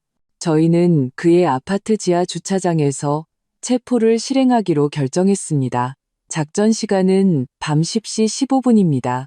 윤서아 씨, 최 변호사님, 통신을 계속 유지해 주시고 반드시 안전한 곳에 머무르십시오. 절대로 모습을 드러내지 마시고 저희 소식을 기다리십시오. 밤 10시 15분. 나는 벽에 걸린 시계를 보았다. 시계는 8시 5분을 가리키고 있었다. 앞으로 이 시간 10분. 이 2시간 남짓한 시간은 내 인생에서 가장 길고 고통스러운 기다림이 될 것이었다. 심판의 시간. 시간은 이토록 느리고 끈적거렸던 적이 없었다. 수아의 아파트는 불이 환했지만 심장 뛰는 소리가 들릴 정도로 고요했다. 하윤이는 침실에서 깊이 잠들어 있었고 가끔 불안한 듯 끙끙거렸다. 나와 수아 그리고 우리를 보호하는 장경사는 모두 거실 소파에 앉아 있었다. 아무도 말을 하지 않았다. 공기는 폭풍전야의 저기압처럼 무거웠고 숨을 쉴 때마다 묵직한 무게가 느껴졌다. 벽에 걸린 유럽풍 시계의 초침이 똑딱거리며 움직일 때마다 마치 거대한 망치가 내 심장을 내리치는 것 같았다. 8시 20분, 8시 40분, 9시 5분. 내 시선은 거의 시계에서 떨어지지 않았다. 머릿속에서는 통제 불능으로 지금 밖에서 벌어지고 있을 일들이 상상되었다. 김 형사님과 팀원들은 이미 자리를 잡았을까? 단지 지하 주차장에 화단의 그림자 속에 아니면 관리사무소 직원이나 이웃으로 위장해서 엘리베이터 입구와 복도를 지키고 있을까? 박시준은? 그는 아직도 그 소위 약속 자리에서 술잔을 기울이며 위선적으로 사회 엘리트 역할을 하고 있을까? 그가 무언가 눈치챘을까? 아예 집에 돌아오지 않으면 어떡하지?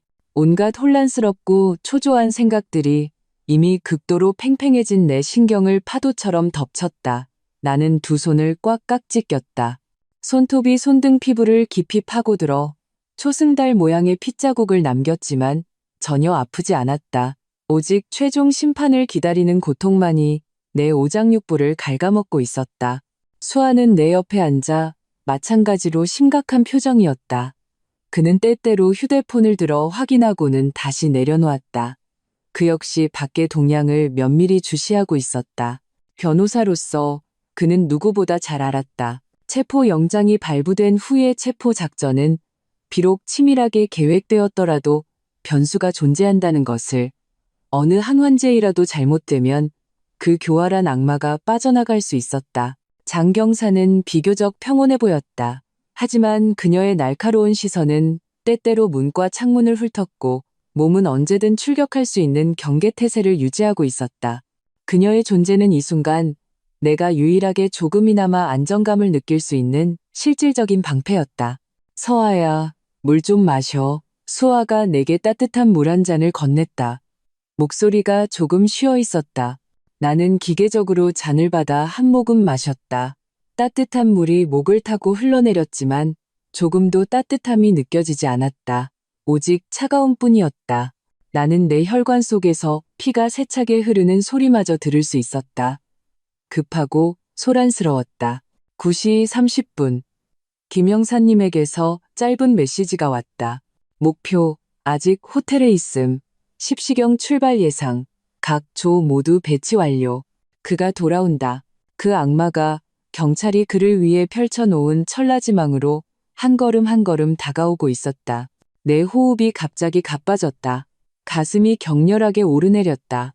증오, 분노, 그리고 나 자신조차 인정하고 싶지 않은, 곧 완전히 가면이 벗겨지고 최종적인 잔혹한 진실을 마주해야 한다는 두려움이 뒤섞여 나를 거의 질식시킬 뻔했다. 수아는 내 이상을 눈치채고 차갑게 떨리는 내 손을 꽉 잡았다. 그의 손바닥은 따뜻하고 힘이 있었다. 서아야, 버텨. 하윤이를 위해서 곧 끝날 거야. 끝? 정말 끝날 수 있을까? 박시준이 법의 심판을 받더라도 하윤이가 몸과 마음에 입은 상처, 내 결혼의 완전한 파탄, 인간성에 대한 신뢰의 붕괴, 이 모든 것이 정말 쉽게 끝날 수 있을까? 하지만 지금 내게는 선택의 여지가 없었다. 나는 앞으로 나아갈 수밖에 없었다. 거짓과 위선으로 수년간 쌓아올린 그 성이 눈앞에서 와르르 무너져 내리는 것을 지켜볼 수밖에 없었다. 비록 그 파편들이 나를 온통 베어 상처투성이로 만들지라도 시간은 거의 굳어버린 침묵 속에서 힘겹게 기어가고 있었다. 9시 50분. 김 형사님의 메시지가 다시 울렸다. 목표, 호텔 출발. 차량으로 귀가 중. 10시 8분경 단지 지하 주차장 도착 예상. 온다. 그가 온다. 나는 소파에서 벌떡 일어났다. 온몸이 통제 불능으로 바람 속에 낙엽처럼 떨렸다. 나는 창가로 다가가 두꺼운 커튼 한쪽을 걷어 아래를 내려다보았다. 밤은 깊었고 단지 정원의 조명은 희미한 노란빛을 뿜어내고 있었다. 고요하고 아무도 없었다. 하지만 나는 알았다. 이 고요한 밤의 장막 아래 수많은 날카로운 눈들이 입구를 주시하며 사냥감의 등장을 기다리고 있다는 것을. 수아와 장경사도 일어나 내 양옆에 섰다. 소파로 돌아가 앉으세요. 윤서아 씨. 창가에 서 있는 건 피해야 합니다. 불필요한 위험을 만들 수 있어요. 장경사가 렁징하게 말했다. 나는 말없이 소파로 돌아왔지만 몸은 돌처럼 굳어 있었다. 10시 정각, 10시 5분, 10시 7분. 내 심장은 이미 목구멍까지 차올라 뛸 때마다 온몸의 신경을 잡아당겼다. 10시 8분. 거의 시간이 그 초에 도달하는 동시에 탁자 위에 놓인 내 휴대폰 화면이 갑자기 밝아졌다. 김 형사님의 전화였다. 하지만 벨소리는 한 번 울리고 끊겼다. 이것은 약속된 신호였다. 목표가 매복 지점에 진입했다. 작전이 시작된 것이다. 나는 주먹을 꽉 쥐었다. 손톱이 거의 살을 파고들었다. 숨을 참았다. 마치 그렇게 하면 몇 킬로미터 떨어진 우리 집 지하 주차장의 소리를 들을 수 있을 것처럼. 시간은 1초, 1초가 흘러갔다. 매 순간이 한 세기처럼 길었다. 내 머릿속에서는 통제 불능으로 온갖 장면이 떠올랐다. 경찰들이 사방에서 튀어나오고 박시준이 경악하는 표정, 발버둥 치는 모습, 수갑. 아니, 그 위선자는 아마 렁징을 유지하려 했으며 자신의 신분과 변호사를 들먹이며 경찰을 위협할지도 모른다. 혹은 궁지에 몰려 폭력적으로 저항할지도 모른다. 온갖 가능성이 나를 안절부절못하게 했다. 식은땀이 이마를 타고 흘러내렸다. 수아도 마찬가지로 긴장한 듯 계속해서 시계를 보았다. 갑자기 내 휴대폰이 미친 듯이 진동하기 시작했다. 화면에 떠오른 이름은 박시준이었다. 그가 내게 전화를 걸었다. 이 시간에 무슨 꿍꿍이일까? 염탐? 구조 요청? 아니면 마지막 협박? 나는 장 경사를 바라보며 눈으로 물었다. 장 경사는 얼굴이 굳어지며 낮은 목소리로 빠르게 말했다. 받으세요. 스피커폰으로 최대한 시간을 끄세요. 말을 유도하되 안전에 유의하고 그를 자극하지 마세요. 나는 심호흡하고 떨리는 손가락으로 통화 버튼을 누르고 스피커폰을 켰다. 여보세요? 내 목소리에는 억누를 수 없는 쉼과 적절한 피곤함이 섞여 있었다. 전화기 저편에서 들려온 것은 박시준의 평소와 같은 온화하거나 약간은 강압적인 목소리가 아니었다. 극도로 억눌린 당황, 심지어는 공포에 찬 급한 숨소리였다. 배경은 소란스러웠고 희미한 고함 소리와 금속이 부딪히는 소리가 들리는 듯했다. 서아야, 서아야, 어디야? 박시준의 목소리는 날카롭고 가늘었다. 평소의 침착함은 완전히 사라져 있었다. 네가 한 짓이야? 네가 꾸민 짓이냐고. 경찰이 왜? 그의 말이 채 끝나기도 전에 전화기 저편에서 갑작스러운 쟁탈전과 잡음이 들렸다. 이어서 명확하고 위험 있는 남성의 목소리가 스피커를 통해 들려왔다. 김 형사님이었다. 박시준 씨, 당신은 중대 형사 범죄 혐의로 지금부터 법에 따라 체포합니다. 이건 체포 영장입니다. 무의미한 저항은 포기하십시오. 내가 누군지 알아? 내 변호사 부를 거야. 이건 모함이야. 윤서아, 이 미친년. 네가 감히. 박시준의 목소리는 히스테릭하게 변해 악독한 욕설과 협박으로 가득 찼다. 하지만 곧 그의 목소리는 막혔다.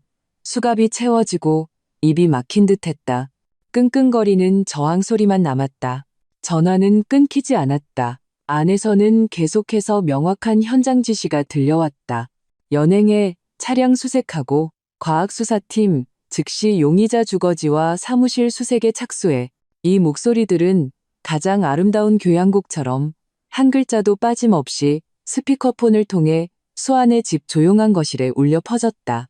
나는 휴대폰을 쥔 채 전화기 저편에서 한때 내 남편이었던 그 남자가 덫에 걸린 야수처럼 절망적이고 추악한 울부짖음을 내뱉는 것을 들었다. 그가 공들여 유지해온 우아한 가면이 순식간에 산산조각 나는 소리를 들었다. 법과 정의의 철권이 그의 몸에 묵직하게 내리꽂히는 소리를 들었다. 예상했던 통쾌함도 무너져 내리는 오열도 없었다. 극도로 차가운 평온함이 마치 시베리아의 한류처럼 서서히 내 온몸을 휩쓸었다. 악마는 위장을 잃고 막다른 길에 다다랐을 때 내는 소리가 이토록 비참하고 우스꽝스러운 것이었구나. 수아는 길고 긴 한숨을 내쉬고 내 어깨를 힘껏 안아주었다. 장경사의 얼굴에도 안도의 표정이 떠올랐다. 전화기 저편의 소라는 점점 멀어져 갔고 마침내 통화는 끊겼다. 휴대폰 화면은 어두워졌다. 거실은 다시 고요해졌다. 나는 천천히 휴대폰을 내려놓았다.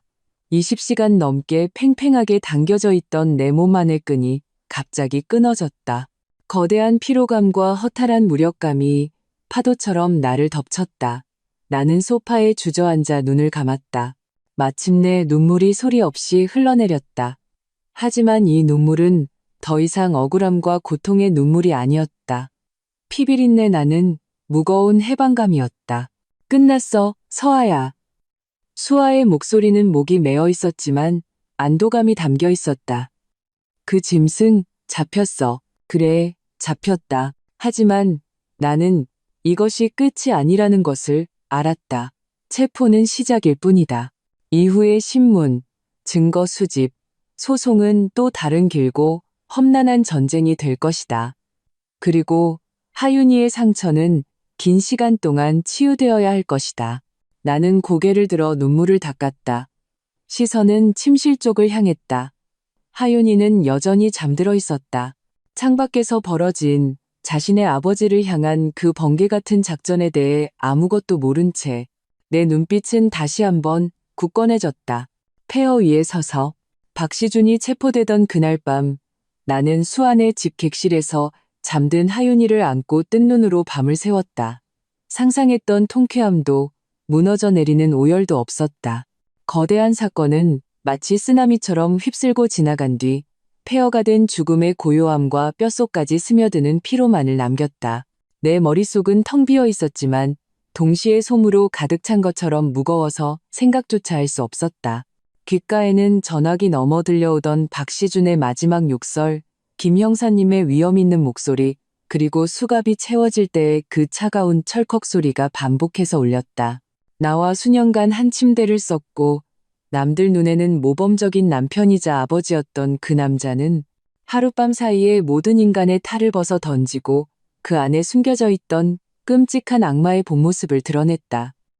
이 인식은 무딘 칼이 되어 내 마음을 반복해서 베었다. 날카로운 아픔이 아니라 질식할 듯한 묵직한 통증이었다. 내 결혼, 내 가정, 내가 지난 몇 년간 믿어왔던 모든 것이 그 순간 가루가 되어 흩어졌다. 날이 희미하게 밝아올 무렵 하윤이가 몸을 뒤척이며 잠에서 깼다. 아이의 큰 눈에는 예전의 총기가 사라지고 겁먹은 듯한 막막함과 희미한 두려움만이 남아있었다. 아이는 나를 보며 작은 목소리로 물었다. 엄마, 우리 아직 이모 집에 있는 거야?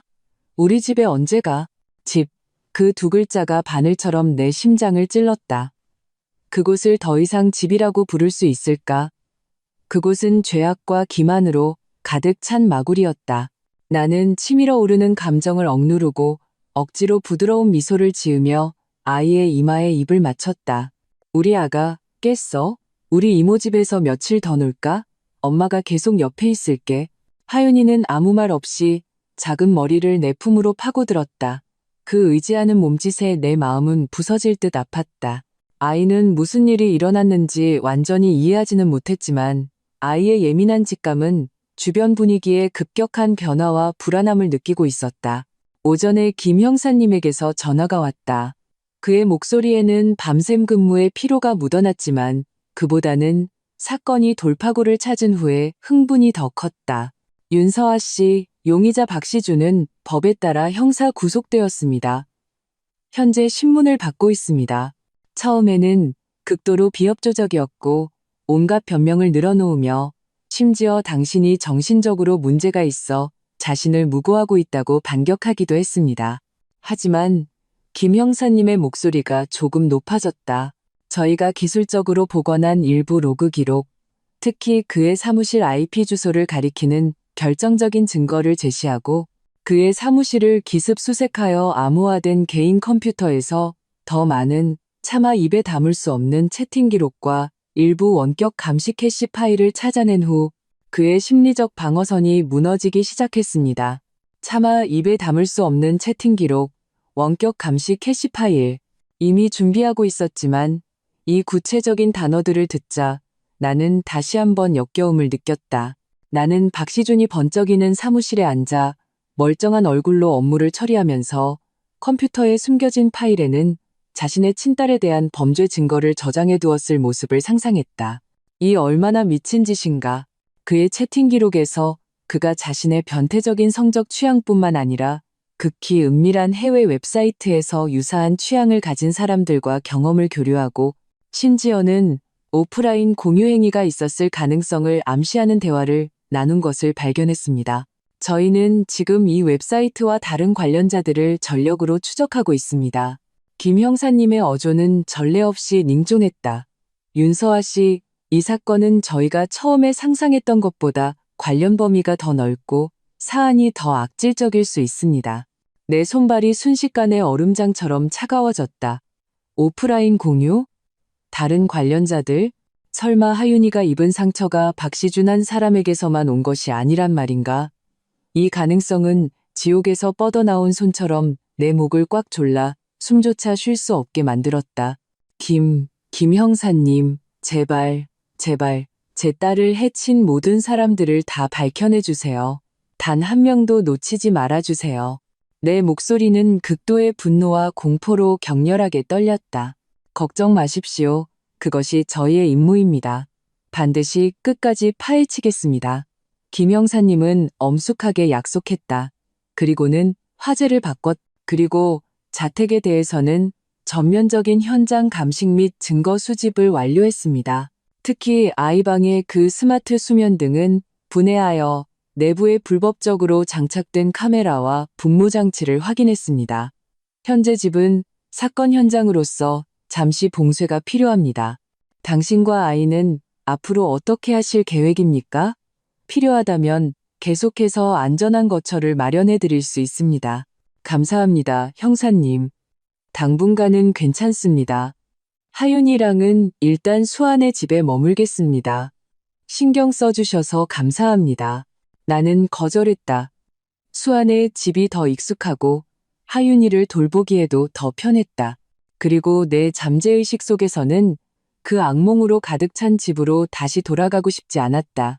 적어도 지금은 전화를 끊고 나는 김 형사님이 알려준 상황 중 다른 관련자가 있을 수 있다는 가장 끔찍한 부분은 제외하고 간단하게 수아에게 이야기했다. 수아는 분노로 얼굴이 파랗게 질려 이를 갈며 한참 동안 욕설을 퍼부었다. 그리고는 억지로 냉정을 되찾고 변호사의 관점에서 이후에 마주하게 될 법적 절차와 하윤이의 최대 권익을 확보하는 방법에 대해 분석해주기 시작했다. 양육권, 양육비, 그리고 가장 중요한 박시준에 대한 형사후다 민사소송을 제기하여 그가 최대한의 경제적 대가를 치르게 하는 것까지. 서아야, 지금 가장 중요한 건 두 가지야. 첫째, 경찰과 협력해서 사건을 완벽하게 만들어서 박시준이 감옥에서 평생 썩게 만드는 것. 둘째, 그리고 더 시급한 건 하윤이야. 수아는 내 손을 잡았다. 눈빛은 걱정으로 가득했다. 아이가 받은 상처는 엄청나. 당장 전문적인 심리 상담과 치료를 시작해야 해. 더 이상 미룰 수 없어. 나는 힘주어 고개를 끄덕였다. 그래, 하윤이가 최우선이었다. 법의 심판은 박시준을 향한 것이고 나와 하윤이의 삶은 계속되어야 했다. 그리고 빛이 있는 곳을 향해 나아가야 했다. 수아의 도움으로 나는 그날 오후 바로 국내 아동 트라우마 심리치료 분야에서 매우 저명한 전문가인 진 교수님과 연락이 닿았다. 전화로 나는 목이 메어 간단히 상황을 설명했다. 진 교수님은 매우 심각하게 받아들이고 즉시 다음 날 오전에 우리를 위해 진료 시간을 내주었다. 다음 날 나와 수아는 하윤이를 데리고 진 교수님의 심리상담센터를 찾았다. 환경은 병원처럼 차갑지 않고 따뜻했다. 진 교수님은 50대 정도로 자애로운 인상에 온화한 눈빛을 한 여성이었다. 그녀는 처음부터 하윤이에게 끔찍했던 경험에 대해 묻지 않았다. 대신 모래놀이, 그림 그리기, 그리고 몇 가지 간단한 게임을 통해 천천히 하윤이가 긴장을 풀고 신뢰를 쌓도록 유도했다. 나와 수아는 옆 관찰실에서 단방향 거울을 통해 지켜보았다. 하윤이는 처음에는 매우 경계하며 내가 준 고민형을 꼭 껴안고 내 곁을 떠나려 하지 않았다. 하지만 진 교수님의 지극한 인내심 어린 지도 아래 점차 모래놀이 상자 속의 장난감들을 만지작거리고 색연필로 종이에 무언가를 칠하기 시작했다. 진 교수님은 때때로 온화하게 몇 가지 질문을 던졌다. 이 여자아이는 행복해 보여? 이 검은색은 뭐지? 이걸 보면 어떤 느낌이 들어? 하윤이는 가끔 작은 목소리로 대답하기도 하고 때로는 고개를 젓거나 끄덕이기만 했다. 하지만 그 미세한 반응 속에서도 진 교수님은 많은 정보를 읽어낼 수 있었다. 1시간의 상담이 끝난 후 진 교수님은 나와 수아와 단독으로 면담했다. 그녀의 표정은 매우 심각했다. 윤서아 씨, 아이의 상태가 매우 좋지 않습니다. 진 교수님의 목소리는 낮았지만 한 글자 한 글자가 내 심장을 때렸다. 초기 평가를 통해 하윤이는 전형적인 외상 후 스트레스 장애, PTSD 증상을 보이고 있습니다. 과도한 경계, 악몽, 회피 행동, 특정 장소나 인물에 대한 공포, 그리고 해리 증상의 초기 단계까지 보입니다. 아이는 치매와 관련된 사건과 디테일에 대해 강한 감정적 마비와 회피를 보이고 있는데 이것은 심리적인 자기보호 기제입니다. 하지만 제때 개입하지 않으면 아이의 미래 정서 발달과 대인관계 형성에 극히 심각한 영향을 미칠 겁니다. 내 눈물이 소리 없이 흘러내렸다.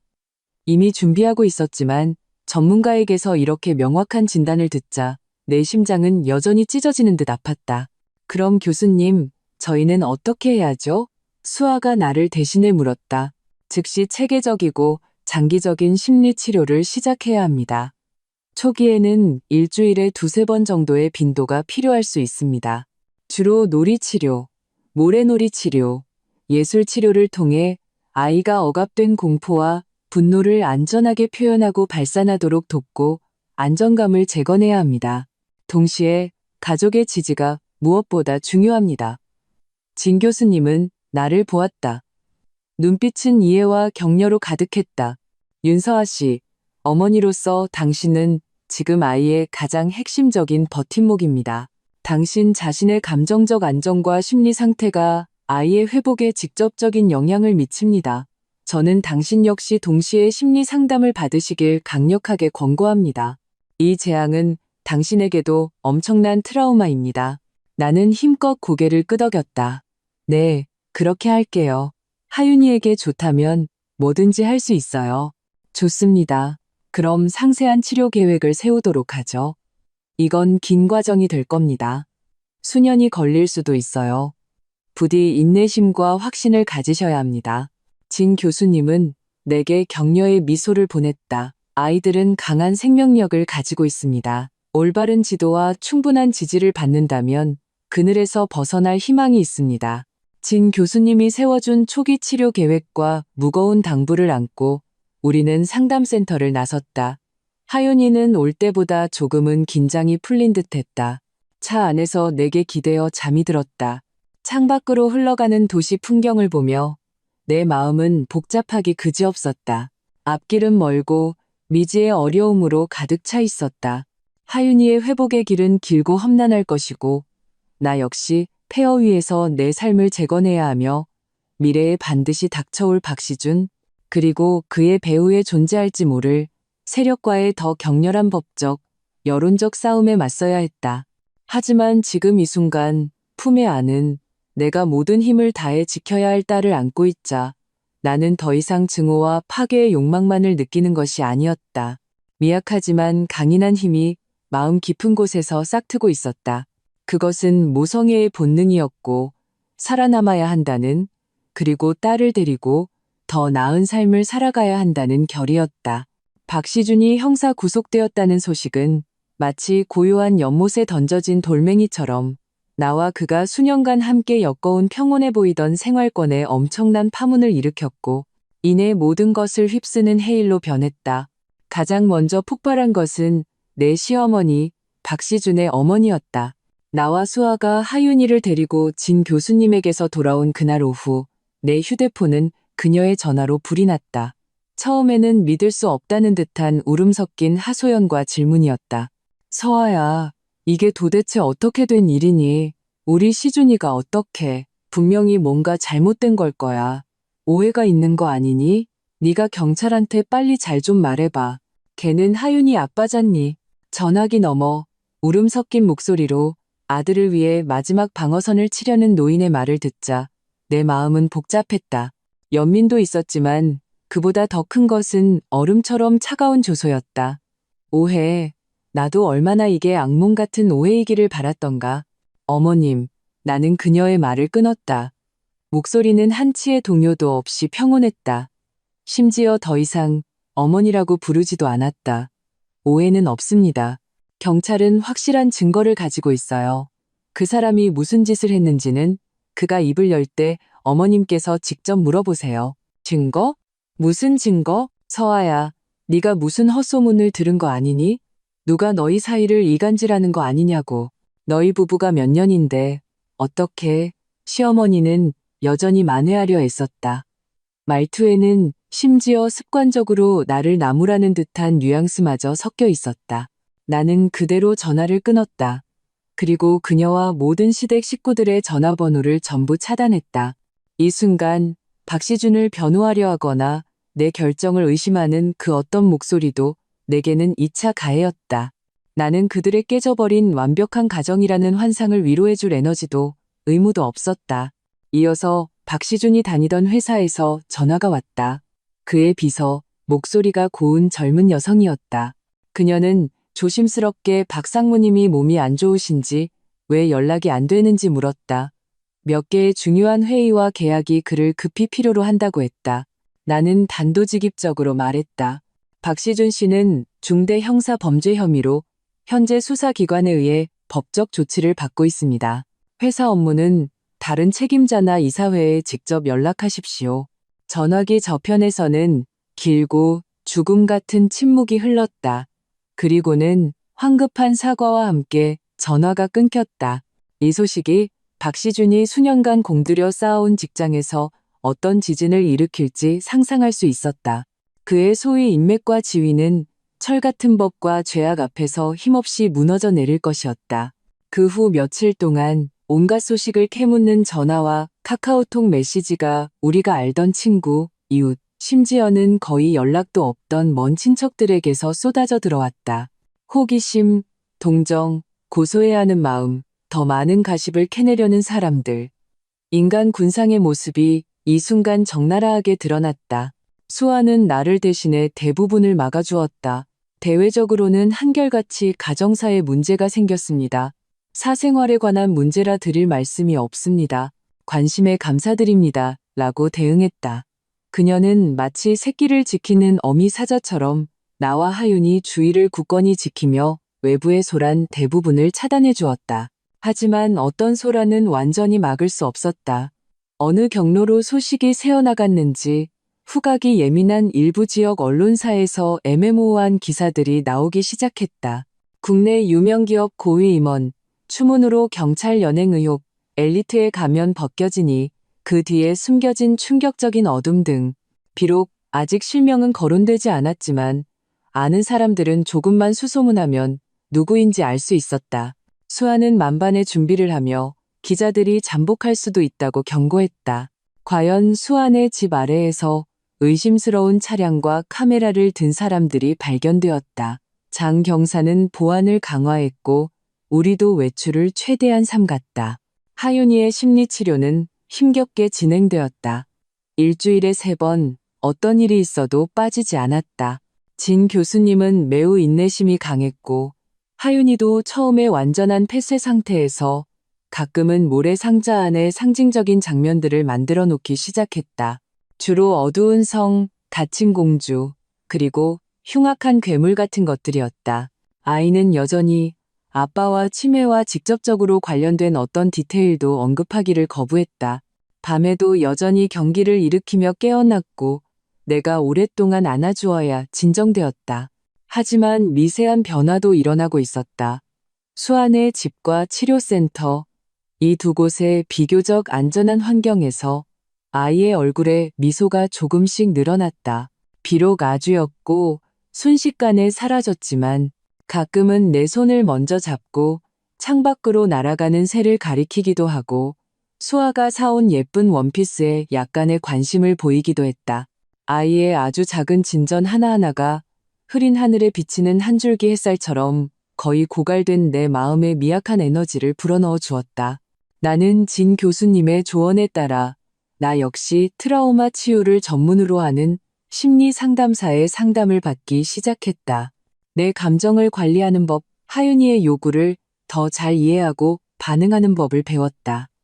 이 과정 역시 뼈를 깎는 듯한 고통이었지만 나는 알았다. 내가 먼저 나 자신을 일으켜 세워야 하윤이의 가장 견고한 버팀목이 될 수 있다는 것을. 일주일 후 김 형사님이 사건의 최신 진척 상황을 알려왔다. 강력한 증거들 원격 제어 로그, 사무실 컴퓨터의 채팅 기록과 캐시 파일 앞에서 특히 경찰이 그가 더 광범위한 범죄에 연루되었을 가능성이 있는 단서를 이미 확보했다고 암시하자 박시준의 심리적 방어선은 완전히 무너졌다. 그는 간헐적으로 죄를 자백하기 시작했다. 그는 스마트 기기를 이용해 원격으로 하윤이를 엿보고 희롱한 변태적인 행위는 인정했지만 더 심각한 실질적인 침해에 대해서는 처음에는 책임을 회피했다. 하지만 법의학자의 상해 감정보고서는 반박할 수 없는 것이었다. 경찰의 단계적인 압박 신문 아래 그는 마침내 정신적으로 무너져 자신의 일부 성폭행 혐의를 인정했다. 그 행위의 추악함, 생각의 치밀함, 수법의 비열함은 베테랑 형사들마저 경악과 분노를 느끼게 할 정도였다. 동시에 그 해외 웹사이트에 대한 경찰의 추적도 돌파구를 찾았다. 박시준과 긴밀하게 교류한 국내 이용자 몇 명을 초기에 특정했고 추가적인 수사와 체포 작전이 비밀리에 준비 중이었다. 인터넷 깊숙한 곳에 숨겨진 어두운 구석이 조금씩 파헤쳐지고 있었다. 윤서아 씨, 김 형사님의 어조는 무거움 뒤에 안도감이 섞여 있었다. 사건의 기본 사실은 명확해졌습니다. 박시준은 법의 엄중한 처벌을 받게 될 겁니다. 앞으로 추가 증거를 보강하겠지만 그의 죄질로 보아 양형이 결코 가볍지 않을 겁니다. 나는 조용히 들었다. 마음에는 더 이상 큰 파도가 일지 않았다. 증오는 여전히 남아있었지만 처음처럼 나를 불태우지는 않았다. 그것은 침전되어 내가 앞으로 나아갈 수 있도록 지지하는 차가운 기반이 되었다. 나는 이제 미래에 더 관심이 있었다. 형사님, 감사합니다. 이제 이혼과 하윤이의 양육권, 그리고 이후의 민사배상에 대해서는 나는 곁에 있는 수아를 보았다. 수아는 즉시 말을 이어받았다. 변호사의 전문적인 아우라가 가득했다. 김 형사님, 저희는 최대한 빨리 이혼 소송 절차를 시작할 겁니다. 박시준의 범죄는 이혼 판결을 받고 무과실 배우자로서 손해배상을 청구하며 상대방을 빈털터리로 만들 수 있는 강력한 법적 근거가 됩니다. 저희는 경찰 측에서 관련 사건 경위 설명서를 증거로 제출해 주시길 요청합니다. 문제없습니다. 저희가 전적으로 협조하겠습니다. 김 형사님은 확신에 찬 목소리로 대답했다. 아이의 양육권은 논란의 여지가 없습니다. 윤서아 씨가 유일하게 적합한 보호자입니다. 재산 분할과 배상에 대해서는 최 변호사님께서 수고해 주셔야겠군요. 제 의무입니다. 수아는 고개를 끄덕였다. 눈빛이 날카로웠다. 박시준 명의의 재산은 제가 하나하나 다 조사할 겁니다. 단 1원도 빼돌리지 못하게 할 겁니다. 반드시 자기가 저지른 죄에 대한 대가를 치르게 만들어야죠. 김 형사님을 보내고 나와 수아는 거실로 돌아왔다. 창밖은 햇살이 좋았다. 밝은 유리창을 통해 들어온 햇살이 바닥에 따뜻한 빛의 얼룩을 남겼다. 서아야, 수아는 나를 보았다. 눈빛에는 안타까움과 함께 격려가 담겨 있었다. 가장 어두운 시간은 지났어. 이제는 자네를 치우고 새 삶을 시작할 때야. 새삼. 이 세 글자는 지금의 내게는 낯설면서도 가시밭길 같은 도전으로 가득 차 있었다. 나는 이혼해야 하고 권리를 쟁취해야 하고 하윤이를 홀로 키워야 한다. 닥쳐올지 모를 여론의 폭풍에 맞서야 하고 일을 해서 돈을 벌어야 한다. 회사를 그만둔 지 수년, 내 커리어는 거의 0에서 다시 시작해야 한다. 그리고 하윤이와 함께 길고 험난한 심리적 회복의 길을 걸어가야 한다. 앞길은 여전히 멀고 한 걸음 한 걸음이 고난으로 가득할지 모른다. 하지만 그게 뭐 어때서? 나는 고개를 숙여 소파에 웅크리고 잠든 하윤이를 보았다. 햇살이 아이의 살짝 내민 작은 입술에 비쳤다. 긴 속눈썹은 마치 2개의 작은 부채 같았다. 그렇게 큰 상처를 겪고도 아이는 여전히 꿋꿋하게 살아 숨쉬고 잠결에 평온을 찾고 있었다. 나는 손을 뻗어 지극히 부드럽게 아이의 부드러운 머리카락을 쓸어 넘겼다. 그래, 가장 어두운 시간은 지났다. 악마는 감옥에 갇혔고 법의 최종 심판을 기다리고 있다. 그리고 나와 내 딸은 폐허가 된 잔해 위에 서 있다. 폐허 아래에는 나의 천진하고 어리석었던 과거가 결혼이라는 이름의 화려한 환영이 묻혀 있다. 하지만 폐허 위에도 햇살은 여전히 비출 것이다.